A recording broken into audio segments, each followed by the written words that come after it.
Welcome to Storytales. Please like this video and subscribe to Storytales. I hope you enjoy the story. Let's begin. Jacob Voss adjusted his navy blazer as he stepped into the Denver Art Museum's glass atrium. The October evening air was crisp, carrying the scent of approaching winter from the mountains. Crystal chandeliers cast warm light across the crowd of donors and tech executives gathered for his foundation's annual gala. He moved through the crowd with quiet confidence, his practiced smile never reaching his eyes as he nodded to board members and investors who had helped build his nonprofit into a multi-million-dollar operation. The museum's soaring architecture provided a dramatic backdrop for the evening's festivities. Tech moguls rubbed shoulders with oil executives and real estate developers, all united by their shared interest in education reform and the tax benefits that came with charitable giving. Jacob had learned to navigate these waters carefully over the past 5 years, building relationships that serve his foundation's mission while maintaining the low profile that protected his personal interests. Jake! Willa's voice cut through the cocktail chatter as she appeared at his side, her red Valentino dress catching the light as she slipped her arm through his. The dress had cost more than most people made in a month, but she wore it like armor, her confidence restored by the knowledge that she looked stunning. There you are. I was looking everywhere. He smiled at his wife of 2 years, taking in her perfectly styled blonde hair and flawless makeup. Even now, her beauty still caught him off guard sometimes. She'd walked into his life like a force of nature, all confidence and charm and sophisticated elegance that made his simple existence feel suddenly incomplete. Sorry. Got pulled into a conversation with the Morrison Foundation Board about the Rural Education Initiative. You could have dressed up more for tonight. Her voice carried just loud enough for nearby guests to hear, the criticism wrapped in honeyed tones that made it sound almost affectionate. Just once, you know. This is important. Jacob glanced down at his simple charcoal suit. It was custom-tailored and cost more than most people made in a month, but it looked ordinary by design. No flashy details, no obvious designer labels, nothing that would draw attention or invite questions about how a nonprofit executive could afford such things. I'm comfortable. That's the problem. Willa's laugh sounded forced, tinkling like broken glass. You run a major foundation. People expect you to look the part. Image matters in this world, Jake. Perception is reality. Before he could respond, a familiar voice cut through the crowd behind him, sharp and disapproving. Well, look who's playing dress-up. Jacob turned to see Dolores Carrington pushing through the crowd, uninvited as usual. His mother-in-law wore a designer gown that probably cost more than she could afford. Her gray hair swept into an elaborate updo that had taken 2 hours at the salon. At 58, she still carried herself like the society queen she'd once been, before her husband's poor business decisions and the 2008 financial crisis had stripped away most of the family wealth. Mother. Willa's tone went flat, embarrassment coloring her cheeks. I told you this was invitation only. Nonsense. I wanted to see what all the fuss was about. Dolores surveyed the room with calculating eyes, taking inventory of the wealthy donors scattered throughout the space like a general assessing a battlefield. Her gaze lingered on the tech billionaires and oil executives, mentally cataloging their net worth and social standing. When her attention returned to Jacob, her expression soured. He doesn't look like the CEO of anything. Jacob felt the familiar tightness in his chest that came whenever Dolores opened her mouth. 2 years of marriage, and she still treated him like hired help who'd somehow conned her daughter into a relationship above his station. The foundation does important work, he said evenly, his voice betraying none of the irritation that simmered beneath the surface. Oh, I'm sure it does. Dolores accepted a champagne glass from a passing waiter, her movements practiced and elegant despite the financial stress that had become her constant companion. Though I have to wonder about the salary. Nonprofits don't exactly make people rich, do they? Not the kind of money that matters in Denver society. Willa shifted beside him, her arm tightening on his with what might have been warning or support. She knew the truth about his wealth, the tech startup he'd sold for $40 million before starting the foundation. the careful way he'd structured his assets to maintain privacy and tax efficiency. But she'd never corrected her mother's assumptions, never defended him against the constant barrage of subtle insults. "We do fine," Jacob said, the words carefully neutral. "Fine." Dolores savored the word like wine, letting it roll around her tongue with obvious distaste. Such a modest goal. In my day, men had ambition. They wanted to build empires, leave legacies, not just do fine. The conversation was interrupted by the arrival of Sonia Riggs, his foundation COO. She approached with the purposeful stride of someone who had business to conduct, her black pantsuit and sensible shoes a stark contrast to the designer gowns surrounding them. At 34, Sonia had the sharp intelligence and no-nonsense attitude that came from growing up poor and fighting for every opportunity. "Jake, sorry to interrupt. The Morrison Group wants to discuss the education initiative expansion. They're talking about doubling their commitment." "Of course." He turned to Willa, grateful for the escape. "I'll be right back." As they walked away, cutting through the crowd toward a cluster of donors near the bar, he could hear Dolores behind them, her voice carrying clearly in the acoustic space. "See what I mean? Always working. Never any time for the important things." A real man would delegate, would make time for his wife's social obligations. Sonia waited until they were out of earshot before speaking, her voice low and concerned. "How much longer are you going to let her talk to you like that? It doesn't matter what she thinks." "Maybe not, but it matters what Willa thinks. And lately," she paused, choosing her words carefully. They'd grown up in the same Denver neighborhood, back when neither of them had $2 to their name. She was one of the few people who knew the full scope of his wealth and understood the complex reasons why he kept it hidden. "Lately what?" Sonia hesitated, glancing back toward where Willa and Dolores stood whispering, their heads bent close together like conspirators. "She's been asking questions. About foundation finances, about your compensation structure. Yesterday, she wanted to know if board members ever receive consulting fees." Something cold settled in Jacob's stomach. "What did you tell her?" "Nothing specific. But Jake, some people get ideas when they think they know how much money is in play. And Dolores has been filling Willa's head with poison for months now." He followed her gaze back to where his wife and mother-in-law stood, noting the way they stopped talking whenever other guests approached. The body language was all wrong, guilty, secretive plotting. "The Morrison Group," he said, forcing his attention back to business. "Let's go talk to them." But even as he smiled and shook hands with potential donors, discussing education reform and rural internet access, part of his mind was cataloging the warning signs he'd been trying to ignore. The way Willa had started questioning his work schedule, the subtle digs about his appearance and lifestyle, the increasing frequency of Dolores's visits. The foundation that had built his public reputation was about to become the weapon they used against him 3 weeks after the gala. Jacob sat in his home office reviewing credit card statements while rain drummed against the windows. The house in Cherry Creek had been Willa's choice, a sprawling modern structure with clean lines and walls of glass that offered views of the city and mountains. He'd bought it because it made her happy, but he'd never felt comfortable in its sterile perfection.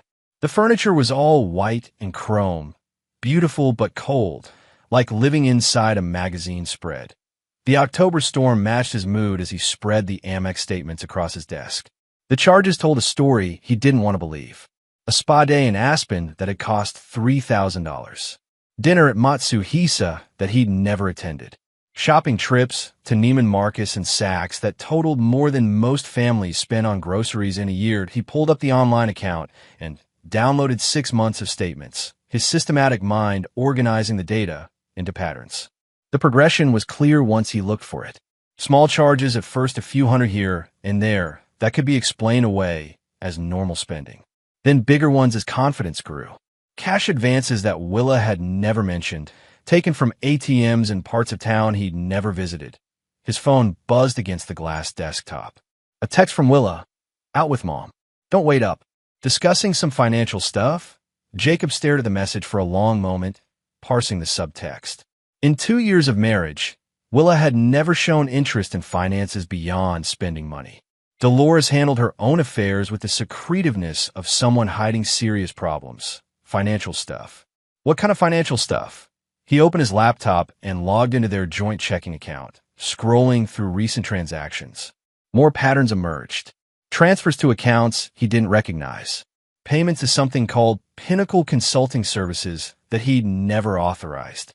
A $5,000 withdrawal from last Tuesday that showed up as miscellaneous. Jacob changed the passwords on all their joint accounts, then sat back in his chair, staring out at the storm. Lightning flickered across the Denver skyline, illuminating the city in stark black and white. His phone rang. Richard Sterling, his personal attorney. "Jake, we need to talk. Can you come in tomorrow morning?" "What's wrong?" "Your wife called my office today.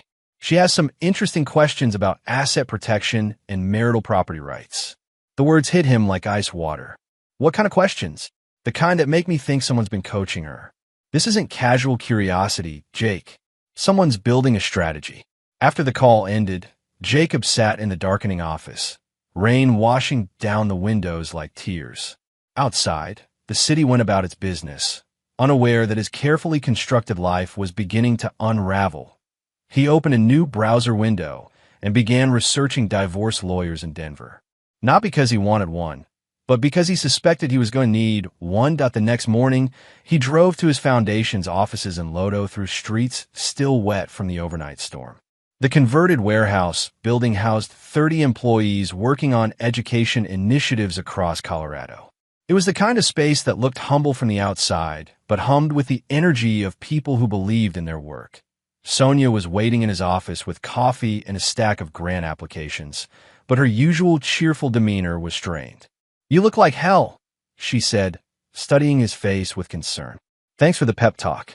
He sat behind his desk and opened the first file, trying to lose himself in the familiar routine of reviewing funding requests. "What's on the schedule today?" "Board meeting at 10. Lunch with the State Education Committee about the broadband initiative. And you have a call with the Henderson Trust attorneys at 3. "What about the Henderson Trust?" "The quarterly distribution review. Remember? They're releasing another $2 million for the rural schools program." Jacob nodded absently. The Henderson Trust was one of several large foundations that flowed money through his organization. To anyone looking from the outside, he appeared to be a modestly paid, nonprofit executive managing other people's money. The reality was far more complicated. "Sonia." He closed the file and looked at her directly. "If things go sideways, I want a firewall between me and anyone who's not blood or board certified." She set down her coffee cup, her expression immediately serious. "What kind of sideways?" "The kind where people think they know what I'm worth and decide to take it." Understanding dawned in her eyes. "Willa, I don't know yet, but I want to be ready." Sonia pulled out her phone and started typing notes. "I'll get our legal team on it. Trust restructuring, asset protection, offshore accounts if necessary. We can have everything locked down within a month. Quietly. Always." That afternoon, Jacob met with Richard Sterling in his downtown law office. The space occupied the 42nd floor of a glass tower, offering panoramic views of the Front Range. Sterling had handled his affairs since the startup days, back when Jacob's biggest worry was making payroll for 6 employees working out of a converted garage. "Tell me about your wife's call," Jacob said, settling into a leather chair across from Sterling's desk. "She wanted to know about putting your house in her name. Said you discussed it, but wanted legal advice first." The lie hit him like a physical blow. They'd never discussed any such thing. "She also asked about your foundation salary and whether you have any other income sources. Specifically, she wanted to know if there were any assets she didn't know about." "What did you tell her?" "Nothing. Attorney-client privilege." "But Jake, she's fishing. Someone's been feeding her ideas about what you might be worth and how to get access to it." Sterling opened a file on his desk. "I did some checking after a call. Your mother-in-law has been making inquiries, too. She contacted a private investigator last week, asking about asset searches and financial disclosure requirements in divorce proceedings." Jacob felt the trap closing around him, carefully constructed over months of subtle manipulation and growing resentment. "How long do we have?" "If they're moving toward divorce, probably a few weeks before they file. Colorado has a 90-day waiting period, so they'll want to get the process started while building their case for a larger settlement. And if they're planning something more aggressive?" Sterling's expression darkened. Then we need to move faster than they do. The call came on a Tuesday morning while Jacob sat in his office reviewing quarterly reports. The foundation was having its best year ever, with major grants from tech companies and private donors funding new programs across the state. On paper, it looked like the perfect success story. Richard Sterling's voice was tight with concern when Jacob answered. "Your wife contacted my office again yesterday." Jacob set down his pen, giving the conversation his full attention. "About what?" "She wants to schedule a meeting. Says you've been discussing restructuring some assets, and she wants to make sure everything is handled properly." Another lie. Jacob felt his jaw clench as the deception deepened. She also asked specific questions about the foundation's compensation structure and whether board members receive consulting fees or equity stakes. She's building a case. It gets worse. I had lunch with Tom Morrison from the DA's office yesterday. Someone's been asking questions about you around town. Financial background checks, employment verification, the works. They're trying to establish your real net worth. After the call ended, Jacob sat staring out his office window at the Denver skyline. The mountains were visible in the distance, snow-capped peaks that had stood for millions of years while human ambitions played out in their shadow. His phone rang again. This time it was a number he didn't recognize. "Mr. Voss? This is Detective Angela Morrison with Denver PD Financial Crimes. We'd like to talk to you about some irregularities with your accounts." Jacob's blood went cold. "What kind of irregularities?" "Someone's been making unauthorized inquiries about your assets, trying to get information from banks, credit agencies, investment firms. We think someone might be planning to target you for identity theft or financial fraud." The detective arranged to meet him the next day. After hanging up, Jacob called Sonia and asked her to come to his office immediately. "We need to accelerate the timeline," he said when she arrived. "How fast can we implement the asset protection protocols? How fast do you need them?" "Yesterday." Sonia opened her laptop and pulled up the financial restructuring plans they'd been developing. "If we cut some corners and work around the clock, maybe 2 weeks. But it's going to require some creative legal work. Do it, whatever it costs."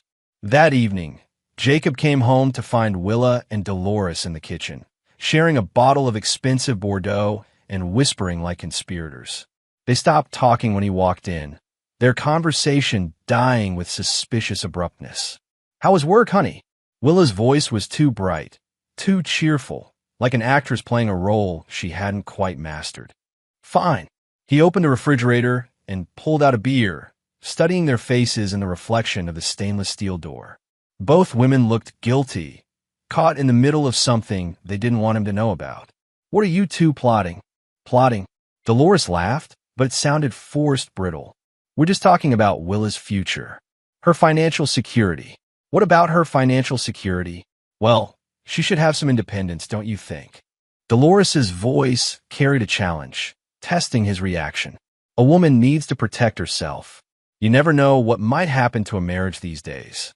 Jacob took a long pull from his beer and studied his mother-in-law over the bottle. "Like what?" "Like men who aren't what they seem." Dolores met his gaze directly, her eyes hard with calculation. "Men who promise security but can't deliver. Men who live above their means and leave their wives to deal with the consequences." "Mother." Willa's voice held a warning, but her eyes never left Jacob's face. "I'm just saying, sweetheart, you should have the house in your name. Men with nothing to hide never resist that kind of arrangement. It's only fair, considering you gave up your career to support his work." Jacob felt the trap closing around him with mechanical precision. If he agreed, he'd be handing over the biggest asset they owned jointly. If he refused, he'd look guilty of hiding something more substantial. "That's an interesting idea," he said carefully. "Why don't we talk to our lawyer about it?" "Already did," Willis said quickly, too quickly. I called and asked some general questions. He said it would be easy to arrange." Another lie. Sterling would have told him immediately if Willa had called about transferring the house. "Great," Jacob said, his voice pleasant but steel running underneath it. "Let's set up a meeting with him. All 3 of us together." Dolores's smile faltered slightly. "Oh, that's not necessary. This is between you and Willa. I'm just offering motherly advice." "I insist." Jacob's tone brooked no argument. Family decisions should involve the whole family. I want everyone to be completely comfortable with whatever we decide. He left from the kitchen and went upstairs to his office, closing the door behind him. Through the wood, he could hear their voices rising in urgent whispers, though he couldn't make out the specific words.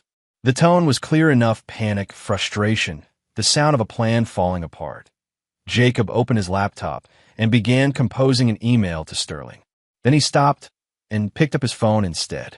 Some conversations were too important to leave a digital trail. "Richard, it's Jake. They're moving faster than we thought. How quickly can you get those asset protections in place? If we work nights and weekends, maybe 10 days. Do it. And Richard, I think we're going to need criminal defense attorneys too. Jake, what the hell is going on over there?" Jacob looked out his office window at the lights of Denver spread below like a circuit board. Somewhere out there, people were planning to take everything he'd built. They thought he was weak, naive, an easy mark who'd been blinded by love. They were about to learn otherwise. "War," he said quietly. "We're going to war." 2 weeks later, Willa announced over breakfast that she wanted to try a new restaurant in Lodo. The timing wasn't coincidental. Jacob had just finished restructuring his assets with Sterling's help, and somehow she seemed to know their legal maneuvering was complete. "It's supposed to be amazing," Willis said, buttering her toast with deliberate casualness. "Osteria locale. Very exclusive, very sophisticated. I made reservations for Friday night." "Sounds good. I invited Mother to join us. I hope that's okay." She didn't meet his eyes as she spoke, focusing intently on her breakfast as if the perfect distribution of jam required her complete attention. Jacob spread jam on his own toast and considered his options.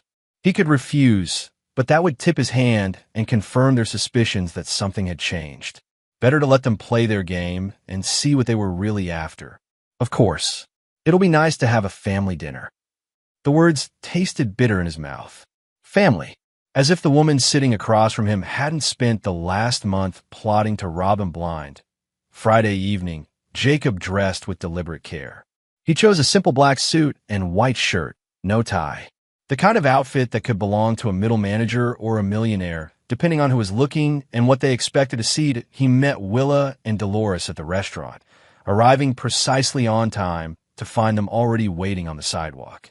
Both women were dressed to impress. Willa in a black cocktail dress that emphasized her figure, Dolores in a navy suit that probably represented a significant portion of her monthly budget. Osteria Locale occupied a converted warehouse in Lodo, its brick exterior giving way to an interior of exposed beams and industrial fixtures softened by warm lighting and carefully chosen art. It was the kind of place that didn't advertise, where reservations were harder to get than Broncos season tickets, and the wine list started at $50 a bottle. "Are you sure you can afford this place?" Dolores asked as they approached the entrance, her voice pitched to carry to other diners walking past. "It looks very expensive." Jacob didn't answer immediately. He opened the door and let them walk in first, following behind as they entered the restaurant's warm ambience. The hostess looked up from her podium and smiled with genuine pleasure. "Welcome back, Mr. Voss. Your usual table." The words hung in the air like smoke signals, carrying implications that rippled through the small group. Jacob watched Willa's face go pale, saw Dolores's mouth drop open in surprise and confusion. "That would be perfect, Maria. Thank you." They were led through the main dining room, past tables filled with Denver's business elite and cultural influencers, to a corner booth that offered privacy and a clear view of the open kitchen. Jacob had sat here dozens of times over the past 3 years, usually alone or with business associates who valued discretion over flash. "I don't understand," Willis said once they were seated, her voice tight with confusion. "How do they know you here?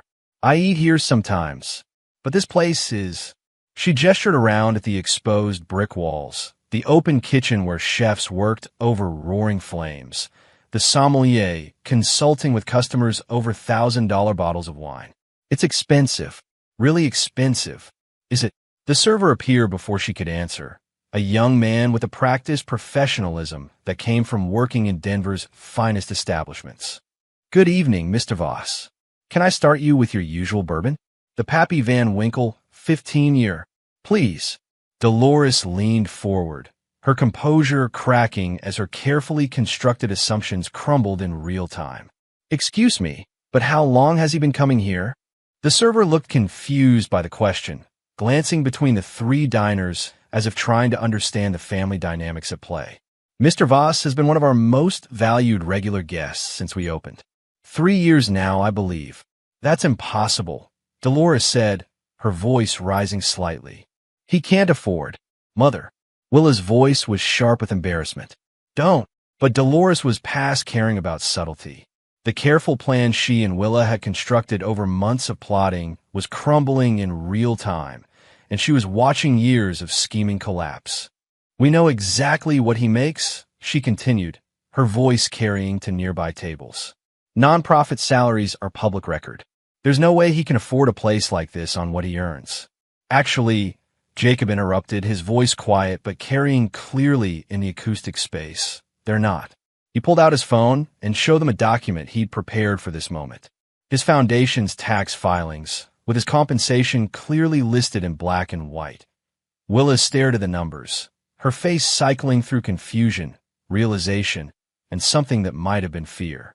This says you made almost $2 million last year.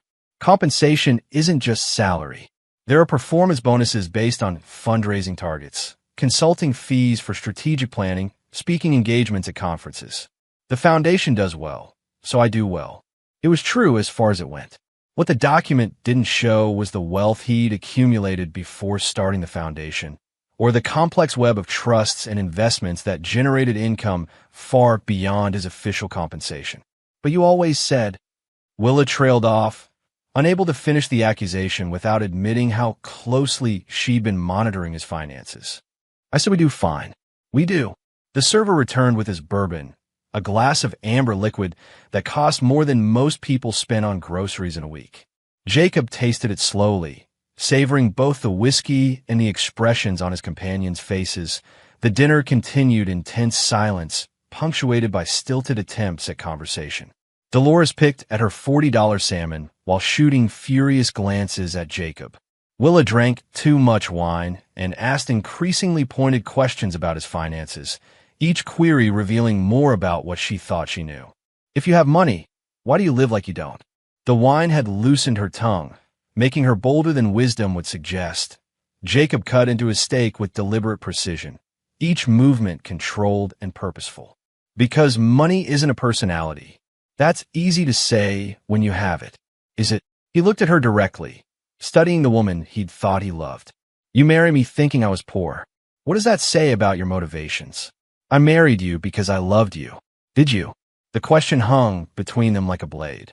Willa's eyes filled with tears, but Jacob felt nothing. The woman sitting across from him had been planning to rob him blind while he slept beside her every night. Any love he'd felt had died the moment he discovered her betrayal. I think, he said quietly, each word chosen with surgical precision, that you married me thinking I was someone you could control. Someone grateful enough for your attention that I'd never question your loyalty or your motives. That's not true, isn't it? Jacob pulled out his phone again. This time he showed them bank statements, their joint accounts, with every suspicious transaction highlighted in yellow. $17,000 in unauthorized withdrawals over the last 3 months. Cash advances on credit cards, I never approved. Transfers to accounts, I don't recognize. Willa's face went white as the evidence of her deception spread across the table like a tarot reading. I can explain. I'm sure you can. Just like you can explain why you asked our lawyer about putting the house in your name, or why you've been meeting with Nash Rutledge twice a week at the Marriott downtown. Dolores dropped her fork, the silver clattering against china with a sound that rang across their corner of the restaurant. You've been following me. Willa's voice was barely a whisper. I've been protecting myself. You thought I was a man you could outplay. That was your first mistake. Jacob stood and pulled out his wallet, extracting bills with the same careful precision he applied to everything else in his life. He left $300 on the table, enough to cover their meals, and a generous tip that would ensure the staff remembered this evening for all the right reasons. The second mistake was underestimating how much I know about you both. The third was thinking I'd let you get away with it. He walked away without looking back, leaving them to figure out how to pay for a dinner they couldn't afford on a credit card they'd already maxed out with unauthorized purchases. Outside, the October evening was crisp and clear, Denver's skyline glittering against the mountains. Jacob took a deep breath of cold air and smiled for the first time in weeks. The war had begun. The next morning, Jacob sat in Sterling's office reviewing the final asset protection documents. The law firm occupied an entire floor of a downtown high-rise, its conference rooms offering panoramic views of the Front Range. Everything was in place now, trusts buried within trusts, offshore accounts in jurisdictions that didn't recognize American court orders, corporate structures so complex that even forensic accountants would need months to unravel them. If they come after you legally, what will they find? Sterling asked, spreading documents across his polished mahogany desk. A nonprofit executive with a modest salary who doesn't own the house he lives in. And the real assets? Untouchable, protected by attorney-client privilege, foreign banking laws, and about 12 different legal entities that exist only on paper in 3 different countries. Sterling made a note on his legal pad with a gold pen that probably cost more than most people's car payments. What about evidence of their fraud? Jacob opened his briefcase and pulled out a thick folder bound with red ribbon. Inside were bank records showing unauthorized transfers, email printouts between Willa and Nash planning their approach, credit reports that prove they'd been taking cash advances on cards he didn't know existed. This is criminal-level stuff, Jake. Identity theft, fraud, conspiracy. We're talking serious prison time if the DA decides to prosecute. I know. Through Sonia's careful investigation and Sterling's legal connections, they'd uncovered the full scope of the conspiracy. Nash Rutledge wasn't just Willa's personal trainer and secret lover. He was drowning in gambling debts that totaled over $200,000 and saw her as his ticket out of financial ruin. Dolores had been the mastermind, convinced that Jacob was hiding significant wealth and that they could take it through a carefully orchestrated divorce. The beautiful thing, Jacob said, studying the documents spread before him, is that Colorado law is very clear about spousal support. If someone commits fraud or acts in bad faith during the marriage, they forfeit their right to alimony. You're really going to destroy them. Jacob thought about the 2 years he'd spent loving a woman who was planning to rob him. The nights he'd lain awake wondering if he was paranoid, if he was imagining threats that didn't exist. The slow realization that his wife and her mother saw him as nothing more than a walking ATM with a wedding ring. They destroyed themselves. I'm just making sure everyone knows it. That afternoon, he called Detective Morrison from his office. The foundation was quiet around him, his employees going about their important work while he prepared to wage war on the people who'd betrayed him. We're ready to move forward with the fraud investigation, he said. You have evidence. More than enough. Wire transfers, forged signatures, conspiracy charges that will stick. The DA is going to love this case. When do you want us to move? Give me 48 hours to coordinate with my attorney. Then take them down. Jacob hung up the phone and looked out at the Denver skyline, the mountains standing eternal in the distance. In 2 days, Willa and Dolores would wake up to a world that had changed forever. They'd thought they were hunting him, but he'd been hunting them. The trap was set. Now all he had to do was spring it. Jacob chose Osteria Locale for the final confrontation. It seemed fitting the scene of their first real battle would also be the scene of their last. He wanted them to understand, in the place where their deception had first been exposed, just how completely they had underestimated him, that he arrived 30 minutes early and took his usual corner booth, spreading documents across the table like a general preparing for battle. The restaurant was quiet in the late afternoon, empty except for staff preparing for the evening service. Chef Luis Ortega emerged from the kitchen to greet him personally. This is unusual for you, Jacob. Afternoon meetings? This one's special. Luis studied his face with the sharp eyes of someone who'd built a successful business by reading people. Do you need anything particular tonight? Privacy, and maybe a good bottle of wine when it's over. His guests arrived precisely on time. Sterling came first, carrying his briefcase full of legal documents and wearing the serious expression of an attorney about to destroy someone's life.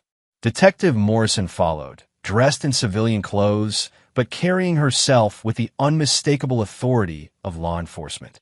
Sonia arrived last, her laptop bag containing financial evidence that would make everything else academic. When Willa and Dolores walked through the door, they looked confident despite everything that had happened at their last dinner. Dolores wore her best designer suit, probably the last expensive thing she'd be able to afford for a long time. Willa had chosen a black dress that made her look like she was attending a funeral. How appropriate, Jacob thought as he watched them approach the table. This is quite a crowd, Dolores said as she slid into the booth, her voice carrying forced cheer. Are we celebrating something? In a way. Jacob gestured to his companions with theatrical formality. I think you know Richard Sterling, my attorney. This is Detective Angela Morrison from Denver PD Financial Crimes. And, of course, you know Sonia. The color drained from Willa's face as the implications hit her. Jake, what's going on? You want to talk things through. So let's talk.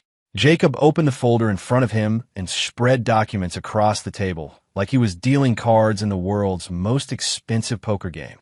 Bank statements, email printouts, photographs of Willa and Nash entering hotel rooms, credit reports showing accounts opened without authorization.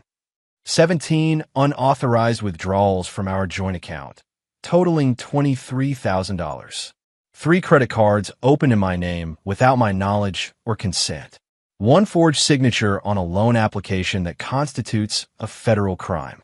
I never. Willa started, but her voice died as Detective Morrison leaned forward. You did. Morrison's voice carried the flat authority of someone who'd seen every scam and con game in the book. We have video surveillance from First National Bank. You signed Jacob Voss's name to a credit application on March 15th at 2:30 in the afternoon. Dolores leaned forward, her composure cracking, but her defiance still intact. You're bluffing. You can't prove anything. Jacob smiled, and it wasn't a pleasant expression. Detective, would you like to show them the evidence? Morrison opened her own folder and pulled out a stack of photographs that documented the conspiracy in excruciating detail.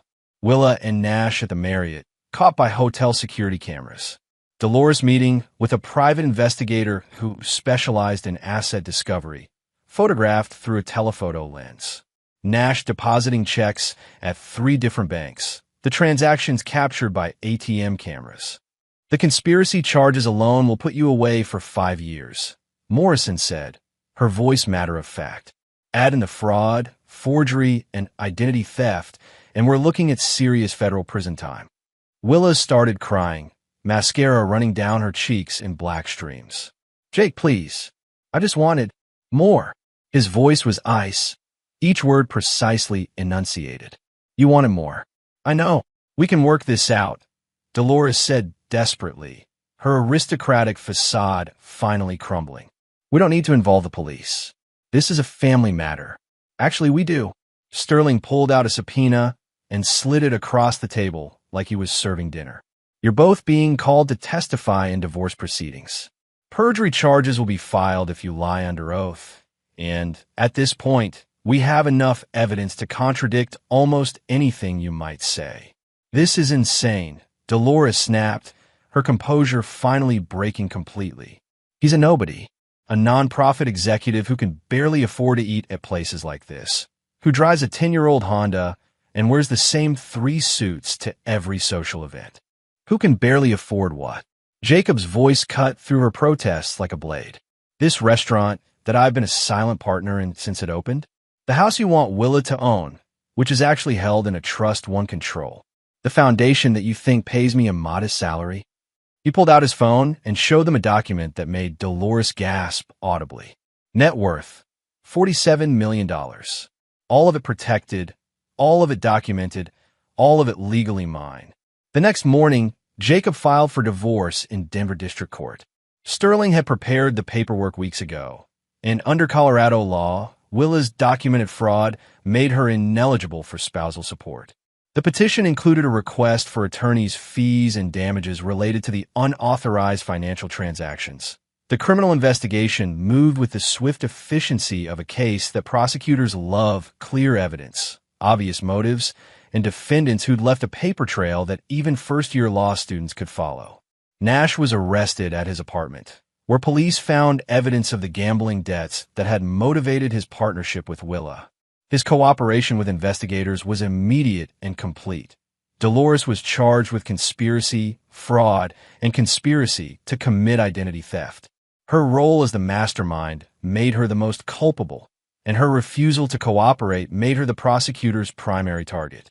She was looking at federal prison time and financial ruin. Willa avoided the most serious criminal charges, but only barely. Her cooperation with investigators and obvious manipulation by her mother earned her some leniency from prosecutors. She would serve 18 months of probation and 500 hours of community service, but her reputation in Denver society was destroyed beyond repair. 2 weeks after the arrests made headlines in the Denver Post. She called Jacob. Her voice was small, broken, barely recognizable as the confident woman he'd married. "Can we meet? I need to explain. Please." They met at a coffee shop in Cherry Creek, neutral ground where neither of them had history or shared memories. The place was busy with the lunch crowd, providing cover for a conversation that could have been overheard by reporters or social media influencers eager to document the fall of Denver's most talked-about marriage. Willa looked like she'd aged 10 years in 2 weeks. Her designer clothes had been replaced by simple jeans and a sweater. Her hair was pulled back in a ponytail, and she wore no makeup to hide the effects of stress and sleepless nights. "I never wanted it to go this far," she said, staring into her coffee cup as if it contained answers to questions she was afraid to ask. "What did you want?" "I wanted you to care more. About appearances, about status, about the things that matter to people in our social circle." "You mean the things that matter to you?" She nodded slowly, finally meeting his eyes. "I married you thinking you'd change. That success would make you different, more like the men I grew up around. More like the men your mother approved of. Maybe." Her voice was barely audible above the coffee shop's ambient noise. "I just wanted more than what we had." Jacob studied the woman he'd once loved, seeing clearly for the first time the insecurity and entitlement that had driven her actions.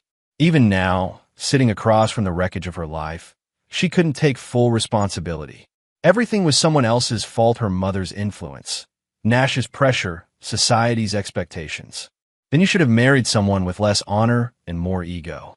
He left her sitting at the table and walked away, stepping into the Denver afternoon with the clean feeling of a man who'd finally closed a chapter of his life that had been written in invisible ink. This time, he knew it was forever. 3 months later, Jacob sat in his usual booth at Osteria Locale, reading the Denver Business Journal's cover story about his foundation's latest initiatives. The restaurant was busier than ever. Word had gotten out about the dinner that ended a dynasty, and Denver's social set couldn't resist the drama of dining where financial warfare had been waged. Chef Luis Ortega emerged from the kitchen and slid into the booth across from him, wiping his hands on his apron. "Business is good," Luis said with satisfaction. "Bookings are up 30% since the story broke. People want to eat where Jacob Voss brought down his cheating wife. I'm glad something positive came out of it. You did the right thing, you know. People like that, they never stop taking. They just get greedier until someone stops them." Jacob nodded, thinking of all the other men who might not have been as prepared or as ruthless when faced with similar betrayal. The next day, he established a scholarship fund at the University of Colorado Denver campus. The Dolores Carrington Memorial Scholarship for first-generation college students with no family financial support would provide full tuition and living expenses for 10 students each year. The irony appealed to him on multiple levels. His former mother-in-law's name would forever be associated with helping the kind of people she'd always looked down on. When reporters asked about the scholarship at the announcement ceremony, he simply said, "Everyone deserves a chance to build something meaningful." The scholarship would be funded by the money he'd recovered from Willa's fraudulent transactions, plus interest and penalties. Justice served cold, with compound interest. 6 months after the divorce was finalized, Jacob returned to Osteria Locale for a quiet dinner alone. The autumn evening was crisp, reminiscent of the night when his marriage had first begun to unravel at the foundation gala. But now the seasonal change felt like renewal rather than endings. The hostess greeted him with her usual smile and genuine warmth. "Welcome back, Mr. Voss. Your usual table. Please." He was led to the corner booth that had become his regular spot, past tables filled with Denver's business elite and cultural influencers. The restaurant hummed with conversation and the sounds of a busy kitchen, but his corner remained an island of peace in the controlled chaos. Jacob ordered his usual the ribeye, medium rare, with a glass of Merlot that cost more than most people spent on dinner for four, and opened his laptop. On the screen was a proposal for a new education initiative, one that would bring high-speed internet and technology resources to underserved schools across rural Colorado. He was building again. Not just wealth this time, but legacy. Something that would matter long after he was gone.